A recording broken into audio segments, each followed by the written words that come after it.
फरवरी में तेजस्वी के हाथ आएगी बिहार की कमान, बनेंगे सीएम। अपनी ही सरकार खिलाफ अविश्वास प्रस्ताव लाएगी आरजेडी।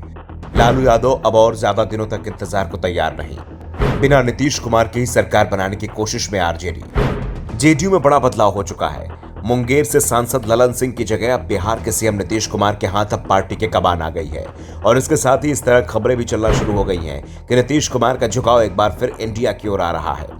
वैसे भी जब नीतीश कुमार किसी दल से नाता तोड़ते हैं तो अपने दरवाजे बंद कर लेते हैं, तो एक खिड़की हमेशा खुली छोड़ रखते हैं और जरूरत पड़ने पर इसी खिड़की के सहारे दरवाजा खोल देते हैं। फिलहाल नीतीश कुमार की ओर से इस तरह का कोई ऐलान तो नहीं किया गया है कि वो एनडीए में जा रहे हैं, लेकिन नीतीश के अध्यक्ष बन जाने के बाद आरजेडी जरूर सतर्क हो गई है।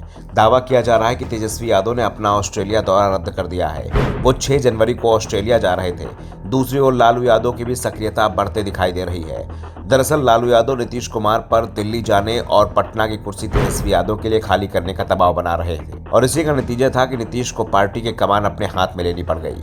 दावा तो यहां तक किया जा रहा है कि नीतीश और लालू के बीच इस समय टकराव चल रहा है और लालू किसी भी कीमत पर अब तेजस्वी को सीएम बनवाने पर अड़े हुए हैं और उन्हें बिहार विधानसभा के सत्र का इंतजार है। फरवरी में जब विधानसभा का सत्र बुलाया जाएगा, उसके साथ ही आरजेडी की रणनीति पर काम शुरू हो जाएगा।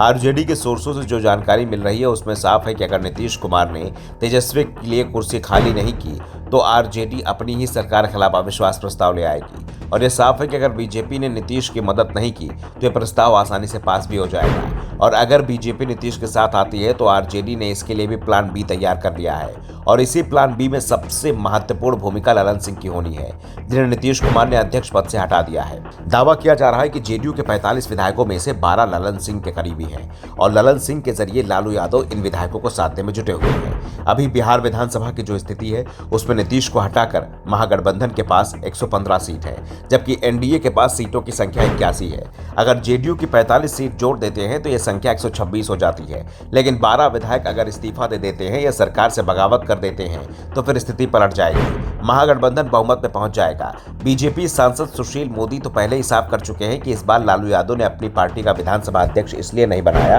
क्योंकि अविश्वास प्रस्ताव का मामला हो या दल बदल का, इसमें अध्यक्ष की भूमिका सबसे महत्वपूर्ण हो जाती है और विधानसभा अध्यक्ष के सहारे आरजेडी नीतीश कुमार की कुर्सी हिला देगी और इसके बाद तेजस्वी यादव के नेतृत्व में नई सरकार बन जाएगी। आरजेडी की ओर से पूरा गेम प्लान सेट कर लिया गया है, लेकिन परेशानी यह है कि इस समय विधानसभा सत्र नहीं चल रहा है और जब सत्र नहीं चल रहा हो उस समय सरकार गिराने के खेल में विधानसभा अध्यक्ष नहीं बल्कि राज्यपाल की भूमिका सबसे महत्वपूर्ण हो जाती है और राज्यपाल केंद्र के इशारे पर काम करेंगे। ऐसे में अगर इस समय नीतीश कुमार की सरकार को हटाने की कोशिश की गई तो मामला बनने की जगह बिगड़ सकता है। ऐसे में लालू यादव पूरे खेल पर नजरें बनाए हुए हैं, लेकिन अपनी ओर से वो कोई ऐसी भी गलती करने को तैयार नहीं है जिससे उनका पूरा खेल ही खराब हो जाए। अभी उनकी नजर नीतीश के अगले कदम पर बनी हुई है।